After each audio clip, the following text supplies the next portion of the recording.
Digital cyber, आप समझ लीजिए इसको। पहला चीज, ऐसा कोई भी डिवाइस जिसमें चिपसेट लगा हो वो डिजिटल डिवाइस। ये चिपसेट किसको बोलते हैं? जिसमें रैम लगा हो, जो अपने आप को मैंने बता सके कि वो क्या है, वैसा कोई भी डिवाइस को हम लोग डिजिटल डिवाइस कहते हैं। ठीक है, ये दो डिजिटल डिवाइस को अगर जोड़ने के लिए कोई वे यूज किया जा रहा है, मीडियम, अगर वायर यूज किया जा रहा है या फिर कोई भी वायरलेस यूज किया जा रहा है, ये पूरा को एरिया को साइबर एरिया बोला जाता है, साइबर स्पेस। चाहे वो फाइबर से साइबर है, क्या जो क्राइम है, साइबर क्राइम, वो छोटा मोटा नहीं, बहुत सारा है। उसको पहले आस्ते आस्ते समझेगा तो डिजिटल पर हम लोग और क्वेश्चन आगे पूछते हैं, आप लोग को थोड़ा और क्लियर होगा। मोबाइल सब यूज करते हैं? yes, sir. सब कोई? yes, कंप्यूटर यूज करते हैं? yes, कैलकुलेटर यूज करते हैं? yes, लैपटॉप यूज करते हैं? yes, ये सब किस श्रेणी में आता है? अगर एक पॉइंट में बोलना है, क्या है ये, क्या डिवाइस है सर? डिजिटल डिवाइस है ना। कैसे सबको एक ग्रुप में लाया आपने? क्यों लाया इसको सबको एक ग्रुप में?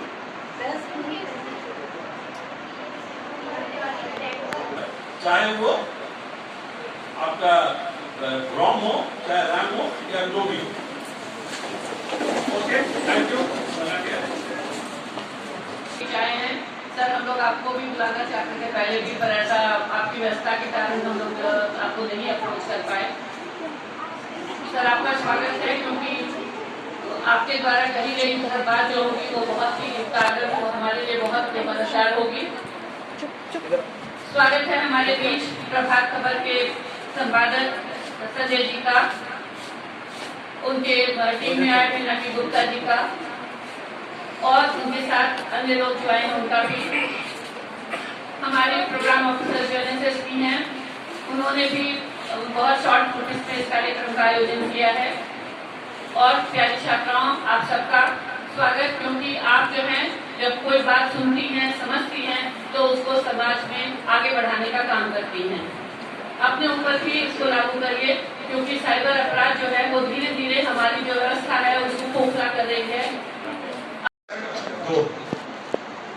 जो मानवीय प्रगति का बेसिक ह्यूमन इंस्टिंक्ट है, एक है लालच और दूसरा है डर, सेकंड फियर। ये दोनों जो अपनी इंस्टिंक्ट्स हैं, इसका कहीं ना कहीं साइबर क्रिमिनल्स यूज करते हैं। जैसा आप सब देखते होंगे या सुनते होंगे, हो सकता है आपके कोई रिलेटिव, या हो सकता है आप खुद भी कभी, या आपके पेरेंट्स, या आपके कोई फ्रेंड कभी न कभी साइबर क्राइम के हो सकता है कि विक्टिम बने हों या उनको विक्टिम बनाने की कोशिश की गई। इसमें अक्सर दो ही चीज होती है, मैंने कहा लालच और लालच किस प्रकार का कि आपको किसी लॉटरी का प्रलोभन दिया जाएगा, आपको किसी पार्सल का प्रलोभन दिया जाएगा कि भाई आप इतने पैसे जीत गए हैं, लाख रुपए आप जीत गए, अगर आप 5,000 रुपये जमा करेंगे तो ये लाख रुपए आपको मिलेंगे। आपके नाम का एक पार्सल आया हुआ है फॉरेन कंट्री से 5 लाख रुपए का, अगर आप 25,000 रुपये जमा करेंगे तो ये आपका प्रोसेस आगे रहेगा। आज भी कहीं न कहीं उस लालच के अंदर। दूसरा जो मैंने कहा, आज के डेट में एक जो नई चीज आई है वो है डिजिटल अरेस्ट। इसने सुना है किसी बच्चे ने? जमशेदपुर में नजर लिया, हम लोगों को सुन के कई बार लगता है कहीं पता नहीं कहाँ होता होगा, यहाँ होता होगा दिल्ली में कि गुड़गांव में। आप ही के अगल बगल में इसी एरिया में हो रहा है, जमशेदपुर में ही हो रहा है। ऐसे वो भी हमारे पास आते हैं। कुछ और उदाहरण में आपको, जैसे क्रिप्टो करेंसी का बहुत क्रेज है आज के डेट, बड़े सारे लोग क्रिप्टो करेंसी में या फिर बड़े सारे लोगों में शेयर मार्केट का ट्रेड रहता है, उसके मार्फत से भी लोग जहां पर ज्यादा प्रॉफिट दिख रहा है, कोई क्लेम करता है कि भाई आपके पैसे को आप जो इन्वेस्टमेंट करेंगे उस पर हम हर महीना आपको जो है 5% 10% का आपको प्रॉफिट देंगे। 10% प्रॉफिट का मतलब उसको वेरीफाई नहीं करता, दिखता है कि ऐप दिख रहा है, एक डोमेन लेके पोर्टल भी बनाया हुआ है, पोर्टल भी दिख रहा है, आदमी उसमें जा करके पैसे डालता है, कुछ पैसे जब निकालता है उसको इन्वेस्टमेंट वापस नहीं मिलता। लेकिन जब वो हेवी अमाउंट निकालने की कोशिश करता है, उसी तरह मालूम चलता है कि वो सारा का सारा मामला फ्रॉड है। पहला मैं यही कहना चाहूंगा, आप हो या आपके रिलेटिव्स हो, आपके फ्रेंड्स हो, उनको इन दोनों मानसिकताओं से थोड़ा ऊपर उठने की जरूरत है। देखिए हम लोग को भी कभी कॉल, हम लोग को जब कॉल आता है हमारी फैमिली मेंबर्स को कभी यही कहते रहता है कि कोई भी फालतू कॉल आता है, नीड नॉट बी इंटरटेन। तो फोन आता है कई सारा कि सर अभी ऐसा ऑफर है, हमने भाई हमको नहीं जरूरत है। बोला सर सुन तो लीजिए, बोला सुनना ही नहीं है यार। जब हमको कोई जरूरत नहीं है, हमने किसी तरीके का ऑर्डर प्लेस नहीं किया, तो हम आपकी बात क्यों सुनेंगे? अगर हमारे बैंक से जुड़ा हुआ कोई मसला है और आप हमको बता रहे हैं, भाई हमारा बैंक को हम जानते हैं, बैंक से जाकर के संपर्क कर लेंगे, आपसे बात करने की हमको आवश्यकता नहीं है। तो do not entertain these calls, audio calls, video calls, whatever calls जो आपके पास आए। होता क्या है कि मैंने जो फिर कहा, लालच और डर की मानसिकता के कारण हम उसको इंटरटेन करना शुरू कर देते हैं। सामने वाला व्यक्ति इतना चालबाज होता है कि वो अपनी बातों में फंसा लेता है। उनका काम ही यही है, वो सुबह से रात तक, जब हम लोग CDR का यानी कि उनके जो कॉल डिटेल्स को एनालाइज करते हैं, तो हम लोग पाते हैं उनका काम ही यही है, डेली 100, 150, 200 कॉल कर रहा है। ऐसा नहीं है 199 आदमी नहीं फंसता, ये भी बात सही है, लेकिन 1 या 2 आदमी उसमें कहीं ना कहीं फंस। तो पहला मैं यही कहूंगा कि हम लोग इस मामले में जागरूक बने। दूसरा मैं एक चीज और कहना चाहूंगा कि कई बार ना लालच होता है ना डर होता है, आप जेन्युइन काम करने के लिए जाते हैं। जैसे अभी हाल ही का एक मसला है, सोनारी से एक लेडी आई हमारे पास में, उन्होंने कहा कि सर हम गए और जा करके हमने टिकट बुक करी, एक वैकेशन के लिए उन्होंने टिकट जाकर के बुक किया, मैं नाम नहीं दूंगा, एक प्राइवेट होटल था उसका, और पैसे कट गए हमारे, टिकट मिली नहीं, बोली टिकट भेज रहे हैं, टिकट आज तक नहीं आया, अब क्या करें, अब पता ही नहीं चल रहा है।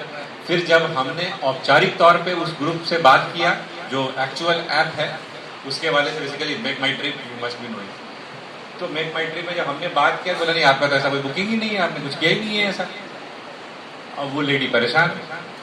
अब उसमें क्या मुद्दा है आप समझिए, जब आप गूगल पे जाते हैं, सर्च इंजन पे जाते हैं, गूगल पे जाइए, बिंग पे जाइए, उस पर भी जाइए, जब आपको किसी तरीके की जरूरत है तो आप उस साइट पे जाइएगा, और साइट पे जा करके आपको जो नंबर मिलता है, मोबाइल नंबर या लैंडलाइन नंबर, आपको लगता है नंबर सही है, आप कॉल करते हैं। एक जेन्युइन कस्टमर होने के कारण लगता है कि हम जो कर रहे हैं सही करते हैं।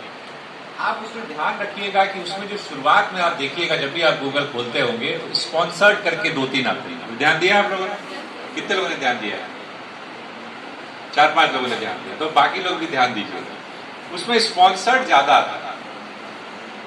नॉर्मली जो स्पॉन्सर्ड होता है उसमें स्पैम होने की गुंजाइश, मैं ये नहीं कहूँगा कि सारा स्पॉन्सर्ड फ्रॉड है, मैं ये बिल्कुल नहीं कह सकता, लेकिन जो स्पॉन्सर्ड होगा उसमें फ्रॉड होने की आशंका थोड़ी ज्यादा आपको रहती है। तो नॉन स्पॉन्सर्ड को अगर आप क्लिक करेंगे तो संभावना है कि इस तरीके का स्पैम कम। इस बात को हमेशा ध्यान रखिए। दूसरा, आप जब बुकिंग करने भी जा रहे हैं कहीं पर, क्योंकि देखिए अब ऑनलाइन का जमाना है, ये तो कह नहीं सकते कि आप हर चीज ऑफलाइन ही करेंगे, टिकट बुकिंग करना हो या बाकी चीजें करना हो, लेकिन आप जब भी कर रहे हैं तो उसको तसल्ली थोड़ा जरूर से निश्चित तौर पर कर लें। खास तौर पे जो बहुत स्टैंडर्ड ऑर्गेनाइजेशन है उनमें नॉर्मली इस तरीके की गड़बड़ी आपको नहीं मिलेगी, क्योंकि वो फॉलो करती है, या CTC हो, इवन मेक माई ट्रिप भी बहुत बड़ी कंपनी है, जनरली ये कंपनियां करती हैं। बट उनका कसूर क्या था, वो एक स्पॉन्सर्ड साइट में गए और स्पॉन्सर्ड साइट में जाकर के जिस नंबर को कॉल किया वो नंबर फ्रॉड था। उस नंबर ने कहा कि ठीक है सर आपका हो जाएगा, ऐसे करिए वैसे करिए, ऐसे करते करते करते उनसे जो भी उनकी बुकिंग थी 50-60 हज़ार रुपए के पैसे जलवा लिए और बोला कि बस आपको टिकट मेल पे भेज रहे हैं, वो टिकट कभी नहीं आया। तो हमारा कहना यही है कि जब आप किसी साइट पे भी जा रहे हैं तो विदाउट प्रॉपर वेरिफिकेशन उस साइट को, उस ऐप को आप यूज नहीं करें। लेकिन मैं फिर कह रहा हूँ कि वही चीज जो एक प्रवृत्ति है लालच, कि हमको जल्दी से जल्दी मैक्सिमम डिस्काउंट चाहिए, मैक्सिमम फायदा चाहिए, उस चक्कर में हम कहीं ना कहीं उस पर फंसे। एक और इम्पॉर्टेंट चीज है वो है आपको APK फाइल्स। APK फाइल्स को जानता है क्या होता है? कोई कंप्यूटर साइंस का स्टूडेंट है यहाँ पे? कंप्यूटर साइंस पढ़ाते हैं आप लोग मैडम यहाँ? कौन है कंप्यूटर साइंस का स्टूडेंट यहाँ? हाथ खड़ा करो। कोई नहीं है? APK का नाम सुना है आप लोगों ने? कौन बता सकता है APK क्या होता है?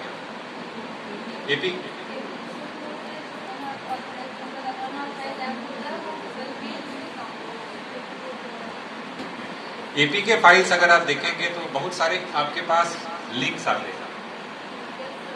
हैं ना। उन लिंक्स को आप क्लिक करेंगे तो उसमें कभी कोई फोटो दिखेगा, कभी कोई वीडियो दिखेगा, कभी कोई मैसेज दिखेगा, कभी कोई लॉटरी का कुछ मिलेगा, बहुत मैंने व्हाटएवर मैसेज आप एपीके के अंदर डाल सकते हैं। जैसे कि हो सकता है एपीके आपके पास ये आ जाए कि भैया आपको अगर कुंभ स्नान करने के लिए जाना है तो वहां बड़े सस्ते रेट पे रूम मिल रहा है। एक छोटा सा आ जाएगा कि कुंभ स्नान करना है तो बड़े सस्ते रेट पे ये उपलब्ध है, कमरा उपलब्ध है, और एक छोटा सा लिंक दिया हुआ है। कुंभ जाने की इच्छा सबको आज के डेट, हर आदमी ही कुंभ जाना चाह रहा है, सबको जो है फोमो है ना, कि भाई वो जा रहे हैं तो हम भी जाएंगे, ये जा रहे हैं तो हम भी जाएंगे। पूरी दुनिया दौड़ रही है कुंभ की, और इतना सोशल मीडिया के एज के पहले कभी भी इतना हंगामा कुंभ को लेके कभी नहीं, लेकिन आज के डेट में है।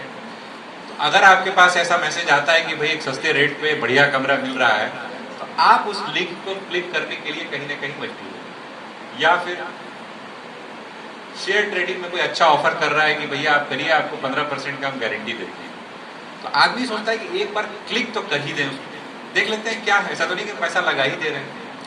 बट अब जैसे ही इस तरीके की एपीके फाइल्स को क्लिक करते हैं, उसमें इस तरीके का मालवेयर होता है। सभी एपीके फाइल्स में होता है ऐसा मैं नहीं कह रहा हूँ, लेकिन जो स्पैम करने वाले लोग हैं, जो गड़बड़ी करने वाले लोग हैं, वो इस तरीके की फाइल्स में इस तरीके की कोडिंग डाल के रखते हैं कि वो आपके मोबाइल का सारा डिटेल, मतलब आज के डेट में इतने स्टैंडर्ड एपीके फाइल्स बनाना सीख गए हैं साइबर फ्रॉडस्टर्स कि वो पूरा का पूरा मोबाइल आपका हाईजैक कर सकते हैं।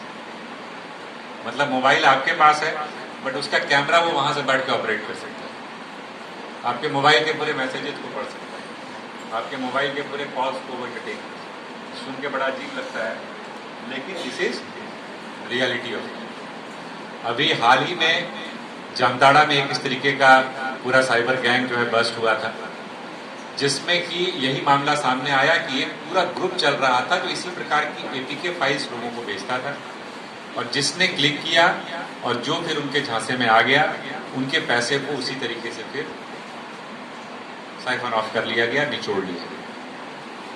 तो हमारा कहना यही है कि साइबर फ्रॉड की जब हम लोग बात करते हैं, साइबर क्राइम की बात करते हैं हम लोग, एक और जब आप एटीएम्स का यूज करने जाते हैं, this is not specific cyber नहीं है बट इनडायरेक्टली उससे मिलता जुलता है, इसलिए मैं आप लोगों को सबको अवेयर करता हूं। कई बार जब हम लोग एटीएम का यूज करने के लिए जाते हैं, हमेशा ध्यान रखिए कि जब आप जा रहे हैं एटीएम का यूज करने के लिए, तो कोई और वहां पर इक्विपमेंट तो नहीं लगा हुआ। एक बार उस चीज को निश्चित तौर पर आपको ही वेरीफाई करना चाहिए, आपके पेरेंट्स को ही वेरीफाई करना चाहिए, आपके रिलेटिव्स, आपके फ्रेंड्स को वेरीफाई करना। मैं क्यों बता रहा हूं ऐसा? एक बार ऐसा मामला हम लोग के सामने आया कि जो जिस जगह पे आप डालते हैं और निकालते हैं एटीएम, है ना, स्लॉट रहता है, स्लॉट में डाल के निकालते हैं, उस स्लॉट में ही उन्होंने एक चिप जैसी चीज फिक्स की।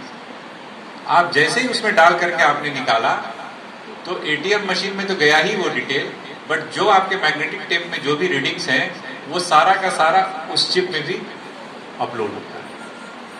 एक बार इस तरीके का मामला आया, पासवर्ड थे डिकोडेड। कैसे पासवर्ड थे डिकोडेड? आपके पहले कोई बंदा गया, उसने हल्की सी एक लिक्विड जो है उस पर लगा दिया, तो इतना थिन है कि नॉर्मली से पता नहीं चलेगा। आदमी हड़बड़ी में रहता है, आज के डेट में हर समय भागा भागी है, वो जा करके जो प्रेस कर रहा है वो मालूम चलता है।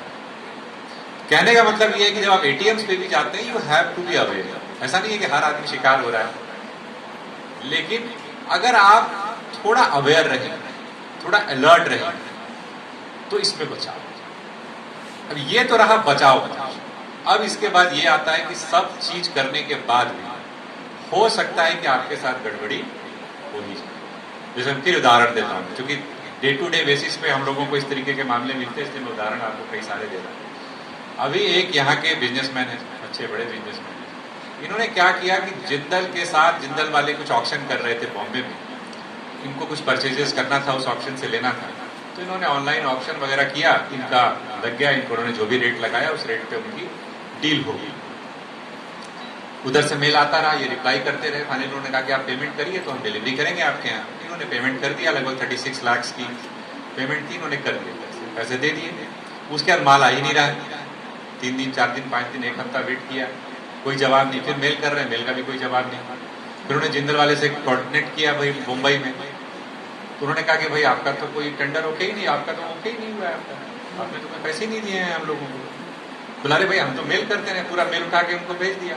उन्होंने कहा नहीं, ये मेल तो हमारे पास थी ना, हमने आपको भेजा है ना, आपकी मेल हमको मिली है। ईमेल आईडी वही है, जो ईमेल आईडी उनकी साइट पर बाकी जगहों पे वही ईमेल आईडी है। इंटरेस्टिंग बात ये है। बेसिकली हुआ क्या हुआ? Fraud, cyber crime. Cyber crime तो हुआ ही, बट हुआ क्या इसमें? बेसिकली ईमेल हैक हुआ। उसमें तो उसका कोई कसूर नहीं है, ना कोई लालच है, ना कोई डर है, ना कोई जल्दबाजी है, ना कोई लापरवाही है। वो तो जेन्युइन काम कर रहा है, लेकिन इसके बावजूद फंस गया। तो ऐसा हो सकता है। या फिर कई बार आप जाएंगे, आप देखेंगे कि बैंक के मैकेनिज्म में भी कुछ फॉल्ट होने के कारण कई बार आपके साथ चीटिंग हो जाती है। ये हमेशा आप ध्यान रखिए कि अगर आपके साथ किसी प्रकार की ऐसी चीटिंग की अवस्था आती है जिसमें आपका कोई फॉल्ट नहीं है, कहीं ना कहीं बैंक मैकेनिज्म का फॉल्ट है, आप हमेशा उस पैसे को दावा करने के लिए बैंक से क्लेम कर सकते हैं। अनटिल एंड अनलेस आपने जानबूझकर किसी के साथ ओटीपी शेयर ना कर, तब फिर कोई नहीं है। आपकी संपत्ति, आप अपना कार को जो है चाबी के साथ लगा करके आप विष्णुपुर मार्केट में छोड़ दीजिएगा, बोलेगा फिर गाड़ी चोरी हो गई, ठीक है, गाड़ी पकड़ी जाएगी, लेकिन वो फॉल्ट लाइज विथ यू, क्योंकि आपने एक तरीके से ओपन टेंडर दे दिया कि भैया आओ और लेकर के जाओ। कहने का मतलब ये कि अगर आपका फॉल्ट नहीं है तो you can always claim your money back from the bank, number 1। Number 2, अगर आपके साथ कोई इंसिडेंट हो ही गया, सपोज करिए आप कहीं ना कहीं उस झांसे में आ गए, लालच के, डर के, जैसे भी, इस चीज को हमेशा ध्यान रखिए, जितनी जल्दी आप 1930, एक नंबर आप सभी को ध्यान रखना चाहिए, 1930 1930 एक साइबर हेल्पलाइन आपका भारत सरकार के द्वारा बनाया हुआ है। आप उस पर इतला कर करके उस अकाउंट नंबर को फ्रीज करा सकते हैं। 1930 में नॉर्मली हो ही जाता है, अदरवाइज आप नियरेस्ट थाने में या साइबर थाने में जाकर करके दर्ज कराएंगे। ऐसा मैं क्यों कह रहा हूं? अगर आप विलंब करेंगे, जितना लेट होगा, पहली बात तो कि 24 घंटे के अंदर जनरली पेमेंट जो गेटवेज हैं वो उसको रिलीज नहीं करती हैं, ऐसे आरबीआई के गाइडलाइंस। तो अगर 24 आवर के अंदर कर रहे हैं तो देयर आर मैक्सिमम चांसेस कि वो पैसा आपका बाहर ना निकले। लेकिन आज के डेट में ये भी है कि उस पैसे का यूज ये लोग तुरंत करना शुरू करते हैं। तुरंत मनी क्या करेंगे? तुरंत अमेजन से कुछ खरीद लेंगे, तुरंत फ्लिपकार्ट से कुछ खरीद लेंगे, उस कैश को विड्रॉ करने की कोशिश करेंगे, अगर छोटा अमाउंट है तो छोटे अमाउंट्स में निकालने की कोशिश करेंगे। तो मुद्दा क्या है कि जब तक आप 1930 में रिपोर्ट कराए, जब तक आप पुलिस के पास गए, 4 घंटे, 5 घंटे, 10 घंटे आपने सोचने में लगाया, उस शॉक से निकलने में लगाया कि इतना बड़ा झटका हमको लग गया, 50,000, lakh, 2 lakh, 5 lakh, what ever amount has gone. जितना समय आप जाया करेंगे उतने समय में वो पैसा विड्रॉ हो जाएगा, वो पैसा अकाउंट टू अकाउंट कहीं ना कहीं ट्रांसफर हो जाएगा। उसके बाद अगर उस अकाउंट को हम फ्रीज भी करेंगे, जिस अकाउंट में मेनली पैसा गया था, तो उसमें कुछ नहीं मिलेगा। सपोज करिए आप 1 लाख रुपए गए, आप आज सुबह घटना हुई, आज रात तक आप पहुंचे अपना सोचते साचते विचार करके, 4 लोगों से बातचीत करके, तब तक मालूम चला वो 1 लाख रुपए का 1 लाख रुपया विड्रॉ करके, क्योंकि उनको ही मालूम है कि भाई बंदा जाएगा, जैसे रिपोर्ट करेगा अकाउंट फ्रीज हो जाएगा, फिर हम पैसा उसका निकाल नहीं पाएंगे, यूज नहीं कर पाएंगे। तो हमारा यही आप लोगों को कहना है कि जब भी किसी के साथ होता है तो बिना किसी संकोच के 1930 को कॉल करें। लोकल थाने में या साइबर थाने में, अगर 2 लाख से ऊपर का मामला है तो साइबर थाने जाएं, 2 लाख से कम का मामला है अगर मामला है तो लोकल थाने में जाएं और जा करके मामले को दर्ज कराएं। FIR में भले ही आधा घंटा लेट हो जाए कोई बात नहीं है, पहली चीज यही डिमांड करनी चाहिए जो भी विक्टिम है उसको कि सर पहले हमारा अकाउंट जो है उसको, जो टारगेट अकाउंट है उसको फ्रीज कराएं। इसमें बाधा क्या आती है कभी कभी कि यूपीआई के थ्रू जो ट्रांसफर होता क्या है कि कई बार तो अकाउंट में आप ट्रांसफर करते हैं, वहां चीजें पुलिस के लिए आसान होती है। कई बार क्या होता है कि यूपीआई में ट्रांसफर करते हैं। यूपीआई का मतलब उसने एक मोबाइल नंबर दिया, उस मोबाइल नंबर पे आपने पैसा गूगल पे जाकर के ट्रांसफर कर दिया। समझ रहे हैं जो मैं कह रहा हूँ? तो आपने जब यूपीआई के थ्रू ट्रांसफर कर दिया तब समस्या थोड़ी प्रोसेस लंबा होता है, क्योंकि तब बैंक अकाउंट नंबर एग्जैक्टली हमें मालूम नहीं, तब आप मोबाइल नंबर हमको मिला, फिर मोबाइल नंबर से हम यूपीआई वाले से मांगेंगे कि भैया ये कौन से अकाउंट नंबर से टैग है, फिर वो अकाउंट नंबर देगा। दैट टेक्स टाइम, और यहाँ समय ही कीमती है। जितना समय जाया होगा, गोल्डन आवर, जैसे एक्सीडेंट में हम लोग कहते हैं golden hour, first hour is golden hour. आप एक्सीडेंट के समय में जितनी जल्दी उसको ट्रॉमा सेंटर पे या हॉस्पिटल ले जाएंगे, बचने की संभावना उतनी ज्यादा है। वही हाल साइबर में, there is a golden hour. जितनी जल्दी आप जाएंगे उतना चांसेस है कि आपके पैसे को कम से कम हम लोग निकलने से रोक पाएंगे। इफ यू डिले, जितना प्रोलॉन्ग करिएगा, 4 दिन, 5 दिन, 10 दिन हुआ, क्योंकि ये सच्चाई है, इन्वेस्टिगेशन टेक्स टाइम। क्यों टाइम लगता है? क्योंकि साइबर का नेटवर्क पूरे भारत में एक तरीके से कह सकते हैं कि आप फैला हो सकता है कि सिम कार्ड जो इशू हुआ होगा वो मिजोरम से इशू हुआ होगा, हो सकता है उसको ऑपरेट करने वाला तमिलनाडु चेन्नई में बैठा हुआ होगा, और हो सकता है कि जिस अकाउंट में पैसा ट्रांसफर हुआ होगा वो मुंबई में गया होगा। तो वैसे में क्या है कि पूरा नेटवर्क, तो that takes time. Investigation is not something कि भाई उसको एक क्लिक में दबाया और तुरंत। जनरली आप देखिएगा इस तरीके के जो अकाउंट नंबर्स होते हैं, जो मोबाइल नंबर्स यूज होते हैं, वो भी कहीं ना कहीं फ्रॉड तरीके से बनाए हुए हैं। तो अगेन उसके पीछे को चेज करना एक लॉ इन्फोर्समेंट एजेंसीज के लिए एक चैलेंज है। तो वैसी परिस्थिति में जहां तक हो सके हमें बचना चाहिए। अगर खुदा न खास्ते आप शिकार हो गए, इमीडिएटली आप पुलिस को 1930 को इन्फॉर्म करिए, पैनिक मत करिए। और इस बात का हमेशा ध्यान रखिए, आप सभी को, अपने जानकारों को बताइए कि खास तौर पर अपने अकाउंट का डिटेल, मोबाइल नंबर को डिटेल, ये अनावश्यक रूप से लोगों के साथ शेयर करने से बचें, क्योंकि डेटा लीक हमारी कंट्री की ही नहीं पूरी दुनिया की एक बहुत बड़ी समस्या है। आप जितनी जगह अपना डेटा देते हैं, चाहे वो बिग बाजार हो, चाहे एक्स बाजार हो, चाहे वाई शोरूम हो, आप सर्वेस दुनिया जहान के चलते रहते हैं, आप जितनी जगह अपना डेटा आप देते जाते हैं, वो डेटा कहीं ना कहीं हमेशा इस चीज़ को लेकर प्रोन टू रहता है तो उसका मिसयूज किया जा सकता है। अपने डेटा को, अपनी प्राइवेसी को प्रोटेक्ट करिए। एक छोटा सा पहलू, जो कि बच्चियों का ये कॉलेज है, तो मैं एक चीज़ और जरूर बताना चाहूँगा। एक बहुत इम्पॉर्टेंट पहलू है सोशल मीडिया से जुड़ा हुआ और आईटी एक्ट के प्रोविजंस के वायलेशंस को लेकर के, वो है again misuse of social media. Mobile technology आने के बाद कई बार हम लोग देखते हैं कि इस प्रकार के प्रसंग हम लोग के पास आते हैं, खास करके नई उम्र की बच्चियों को लेकर के, या इवन ओल्ड एज विमन या ओल्ड एज मैन को भी लेकर के इस तरीके की चीज़ें आती हैं, जिसमें कि कहीं ना कहीं अब्यूजिव लैंग्वेज का यूज है, कहीं ना कहीं कुछ इस प्रकार के फोटोग्राफ्स हों या इस प्रकार की वीडियोस हों जो प्राइवेसी को कॉम्प्रोमाइज करने चाहिए। मेरा आप सबसे यही कहना होगा, पहली बात तो वैसी स्थिति में कभी भी आदमी को पहुंचना नहीं चाहिए कि आपको उस चीज़ के कारण शर्मिंदा हो, पहली चीज। दूसरी बात, अगर ऐसा कुछ हुआ भी तो ये आपका कसूर नहीं, दोषी सामने वाला व्यक्ति। तो वैसे में मैं यही कहना चाहूँगा कि अगर इस तरीके का कोई वाकया होता है, अगर आपको लगता है कि किसी प्रकार से कोई अब्यूज़ कर रहा है, कोई मिसयूज़ कर रहा है, कोई सोशल मीडिया में हो सकता है कि कोई ऐसी तस्वीर ना हो, कोई ऐसी वीडियो ना हो, लेकिन मॉर्फ करके कोई डाल रहा है, मॉर्फ करके कोई बदमाशी करने की कोशिश कर रहा है, तो आप सभी इस बात के लिए आश्वस्त रहें। जमशेदपुर पुलिस आपके साथ है, महिला थाना यहाँ पर मौजूद है, हम मौजूद हैं, हमारी पूरी टीम मौजूद है। अगर ऐसा कोई भी वाकया आपके साथ होता है तो अपनी कॉन्फिडेंशियलिटी मेंटेन करते हुए आप जरूर बताएं।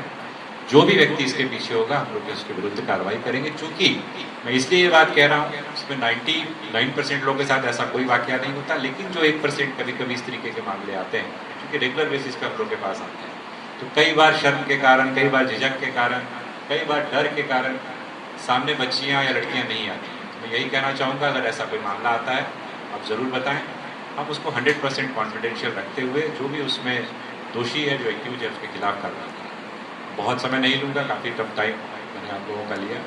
आई होप कि इसमें से कुछ चीज़ें आप लोग ले करके जाएँ, अवेयर रहें, क्योंकि आगे आप लोग और ज़्यादा रिस्पॉन्सिबल जगहों पर जाएंगे। तो इस मैसेज का एज मच एज प्रसार करें कि लोग अलर्ट रहें, एक्टिव रहें, और अगर घटना होती है तो उसकी सूचना। बहुत बहुत धन्यवाद। मीडिया के माध्यम से हम लोग बहुत ज़्यादा चीज़ों को लेकर के इन्फ्लुएंस होते हैं। बहुत सारे लोगों के प्रोफाइल्स हम लोग ऐसे देखते हैं, बहुत सारी रील्स हम लोग ऐसे देखते हैं कि अभी जो एज है 15-16 साल, 18 साल से लेकर के 25-30 तक, जब आदमी थोड़ा मैच्योरिटी का अभाव रहता है और दुनिया बड़ी, हमें दूर की दुनिया बहुत अच्छी लगती है। सोशल मीडिया में जो नहीं होता है वो भी बहुत अच्छा लगता है देखने में, क्योंकि वो किस रूप में प्रेजेंट कर रहा है, यू नेवर नो इट। उसके पास क्या है क्या नहीं है, यू डोंट नो इट। लेकिन वर्चुअल वर्ल्ड में सब कुछ लगता है कि बड़ा अच्छा चल रहा है, बड़ी अच्छी गाड़ी है, बड़ी अच्छी नौकरी है, बड़ी अच्छी फैमिली है, बड़ा अच्छा शहर है, सब कुछ अच्छा ही अच्छा लगता है। लेकिन जब उसके हम तह में जाते हैं, अधिकतम मामलों में जो हम लोगों ने देखा है उसमें बंदा धोखाई करता है। कुछ एक मामले हो सकते हैं उसमें सफलता के भी किस्से हो, लेकिन ऐसा रेयर हो। खास तौर पर जब आप देख रही हैं कि साइबर क्राइम किस तरीके से अपने उफान पे है, फ्रॉड लोगों की भरमार है, तो हम यही कहना चाहेंगे देखिए दो चीजें हैं। एक तो पढ़ाई के दौरान मोबाइल फोन हो या टैबलेट हो या जो भी, आप उसका उपयोग अपनी पढ़ाई के लिए करिए, ना कि सोशल मीडिया पर अपने फ्रेंड लिस्ट को बढ़ाने के लिए, अपनी फैन फॉलोइंग को बढ़ाने के लिए। हाँ, किसी को रील मास्टर बनना है, रील क्वीन बनना है, तो I can't comment on that. लेकिन अगर पढ़ाई करके जीवन में आगे बढ़ना है तो फोन जो है ना, इसको जितना दूर रखिएगा, टैबलेट को जितना दूर रखिएगा, लैपटॉप को जितना दूर रखिएगा, जीवन में उतने सफल बनिएगा। जितने IIT टॉपर्स, MBBS मतलब नीट टॉपर्स, UPSC टॉपर्स, जिन भी लोगों से बात करेंगे, जो नए नए बच्चे आते रहते हैं, तो हम लोग को हो गया 13-14 साल, नए जो बच्चे आते हैं, जो हमारे टाइम में फोन का उतना इन्फ्लुएंस नहीं था, कम था। अभी इन्फ्लुएंस बढ़ गया। अभी जितने बच्चों से बात होती है जो ब्रिलियंट हैं, बहुत अच्छा कर रहे हैं, उन्होंने जो पहली चीज करी अपनी लाइफ में, वो करी कि ये बड़ा फोन जो है ना, उसको रख दिया साइड, बात करने के लिए रखा छोटा फोन, बात करने के लिए रखा छोटा फोन, वो भी अर्जेंट रिक्वायरमेंट में, और एक टैबलेट, या अगर बाई चांस अगर आप टैबलेट अफोर्ड नहीं कर सकते हैं, फोन रखा भी तो केवल पढ़ाई के पर्पस के लिए रखा कि भाई असाइनमेंट देखना है, क्वेश्चन आयर हमको बनाना है, ऑनलाइन कोई क्लास लेनी है तो उसके लिए देना है। पहला तो मेरा आप सबको यही सलाह होगा कि उन चीजों से दूर हुई, वो डिस्ट्रैक्शन के अलावा आपको लाइफ में कुछ नहीं देने वाले। सोशल नेटवर्किंग आप रियल लाइफ में करिए, वर्चुअल वर्ल्ड में मत करिए, उसका कोई सानी नहीं है। Nobody is going to support you. आप देखिए वेस्टर्न वर्ल्ड में, या फिर आप देखिए अपने ही यहाँ पर जो सो कॉल्ड डेवलप्ड सिटीज हैं, वहाँ पे आप सुसाइड और बाकी चीज़ों का रेट देखिए। जमशेदपुर में ही आप देख लीजिए फॉर एग्जाम्पल। जमशेदपुर में कोई बहुत छोटा शहर नहीं है, बिग रेड टाउन में तो आता ही है। और उसका एक बहुत बड़ा कारण ये है कि लाइफ में बड़ी हॉलोनेस है, बहुत खोखलापन है। आप सच्चे दोस्त जीवन में तो बना नहीं पा रहे अपने आसपास। आप ढूंढ रहे हैं कहाँ, तो फेसबुक पे और इंस्टाग्राम में कि आपको सच्चे दोस्त मिल जाएंगे, जो आपको मिलने वाले हैं नहीं। तो आप सबसे मेरी गुजारिश है, आप सबसे मेरी रिक्वेस्ट है कि कृपया करके सोशल मीडिया पे अनावश्यक समय जाया ना करें, जो दिखता है उस पर भरोसा ना करें। और कई मामले, मतलब अक्सर हम लोगों के पास महीने में ऐसा 5-10 मामला तो निश्चित तौर पे आता है, अगर हम जिले की बात करें तो, जिसमें किसी लड़की ने किसी लड़के को देख लिया, किसी लड़के ने किसी लड़की को देख लिया, उसके बाद वहां उसके पास भाग के चला गया। जब वहां गया तो मालूम चला कि मामला ही कुछ और है, सोच रहे थे कुछ और निकला कुछ। तो कृपया करके उस छलावे में ना, जब आप यंग एज में होते हैं तो बड़ी सारी चीजें ऐसी होती हैं जो आपको बहुत फैसिनेट करती हैं, लेकिन चूंकि आपकी मैच्योरिटी का लेवल वो नहीं है, आपका एक्सपोजर का लेवल वो नहीं है, तो इसीलिए अगर आप ऐसी चीज़ों से फैसिनेट होइएगा तो फिर कहीं ना कहीं फंसने की, ट्रैप होने की, फैमिली का नाम खराब करने के अलावा कोई और आपको मिलने वाला नहीं। लेकिन पहली चीज़ तो मैं यही कहूँगा कि भाई सोशल मीडिया, अगर आप संभव है आप अपना फेसबुक और इंस्टाग्राम का अकाउंट ही बंद करिए। बड़े अजीबोगरीब बात मैं शायद कह रहा हूँ अभी के जनरेशन के हिसाब से, लेकिन फेसबुक जब तक अगर आपको पढ़ाई करके कुछ अचीव करना है, sir I don't have Facebook and Instagram. That's great, लेकिन जिनका भी है उसको बंद करिए। Not going to give you anything, कुछ नहीं देने वाले सिवाय आपका टाइम पास करने के, समय बर्बाद करने के, आपके जीवन में खोखला। तो चलिए, मैडम ने एक अच्छा पॉइंट उठाया, आई होप कि आप सब थोड़ा उस पर अमल करें। बट इवन इफ अगर आप सोशल मीडिया पे हैं ही, वो आपकी इच्छा है, कम से कम फैसिनेट मत होइए, और जो दिखता है उस पर आंख मूंद कर भरोसा मत करिए। जो दिखता है, हर चमकने वाली चीज सोना नहीं होती, बस इसी को ध्यान रखें। बहुत बहुत धन्यवाद। अभी यहीं की घटना है वो, इसमें एक मेरे ख्याल से किसी कॉलेज की प्रोफेसर ही रही हुई है, रिटायर्ड। उनको फोन आया कि भाई आपके बच्चे को ड्रग्स के साथ पकड़ा गया मुंबई में, और उसके ऊपर पूरा मामला चल रहा है, उसमें आप लोगों का भी नाम आ रहा है। अब अगर उसको छुड़ाना है तो आपको कुछ करना पड़ेगा। उधर से एक नारकोटिक्स कंट्रोल ब्यूरो जो NCB होता है, उसका एक लोगो भी दिख रहा है, और वो अपना आई कार्ड भी शेयर कर रहा है। अब अगले को लग रहा है कि भाई ये सही में NCB ने पकड़ लिया हमारे बच्चे को, और कहीं ना कहीं उस बच्चे का डिटेल इनके पास मौजूद है। Thank you ma'am. Now, with all due respect, I would like to call on stage our chief guest, Dr. Kishore Kumar Kausal sir, for the valuable information on cybercrime.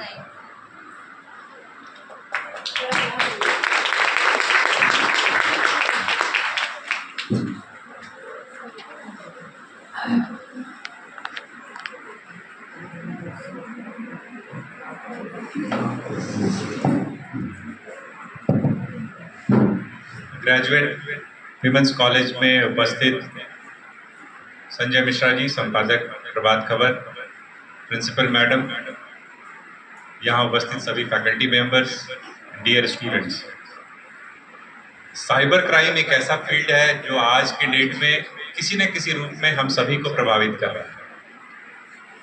पहले हम लोग जो देखते थे, अगर हम पुलिस की बात करें, अपराध की बात करें, तो अगर अपराध की प्रवृत्ति की बात करें तो वो लगातार पिछले कुछ समय में बदलता रहा। और आज के समय में अगर हम देखें तो जो परंपरागत अपराध थे, परंपरागत अपराध कहने का मतलब है लूट हो गई, डकैती हो गई, चोरी हो गई, अगर ऐसे अपराधों की बात करें तो इन अपराधों में अगर हम बात करें तो जो सोसाइटी जितनी प्रोग्रेस कर रही है, जैसे अगर आप पश्चिमी देशों की बात करेंगी, वेस्टर्न कंट्रीज की, यूरोप की बात करेंगी, उन सब जगहों पर ये सब क्राइम ऑलमोस्ट नेग्लिजिबल हो चुका है, बहुत कम हो गया। बड़ी अजीबोगरीब बात मैं शायद कह रहा हूँ अभी के जनरेशन के हिसाब से, लेकिन जब तक अगर आपको पढ़ाई करके कुछ अचीव करना है, दैट्स ग्रेट, लेकिन जिनका भी है उसको बंद करिए। Not going to give you anything, कुछ नहीं देने वाले, सिवाय आपका टाइम पास करने के, समय बर्बाद करने के आपके जीवन में होगा। तो चलिए, मैडम ने एक अच्छा पॉइंट उठाया, आई होप कि आप सब थोड़ा उस पर अमल करें। बट इवन इफ अगर आप सोशल मीडिया पे हैं ही, वो आपकी इच्छा है, कम से कम फैसिनेट मत करिए, और जो दिखता है उस पर आंख बंद कर भरोसा मत करिए। जो दिखता है, हर चमकने वाली चीज इसी को ध्यान दें। बहुत बहुत धन्यवाद।